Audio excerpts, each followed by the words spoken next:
সে দুঃখ পেলে কেঁদে ফেলা ছাড়া থাকতে পারে না। পরীক্ষার আগে আমি নার্ভাস না হয়ে পারি না।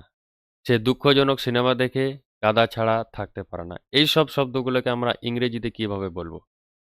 এখানে আমরা ব্যবহার করব subject can not help but plus base verb. For example, যেমন সে দুঃখ পেলে কেঁদে ফেলা ছাড়া থাকতে পারে না। এটার ইংরেজি হবে she can not help but cry when she sad. She can not help but cry when she sad. সে দুঃখ পেলে কেঁদে ফেলা ছাড়া থাকতে পারে না। পরীক্ষার আগে আমি নার্ভাস না হয়ে পারি না।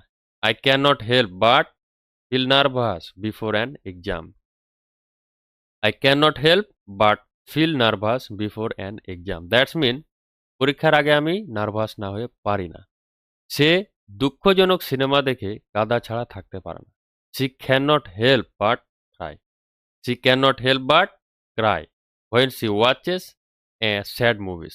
সে দুঃখজনক সিনেমা দেখে কাঁদা ছাড়া থাকতে পারে না। তার কঠোর পরিশ্রম দেখে মুগ্ধ না হয়ে পারি না।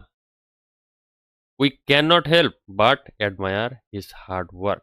We can not help but admire his hard work. তার কঠোর পরিশ্রম দেখে মুগ্ধ না হয়ে পারি না।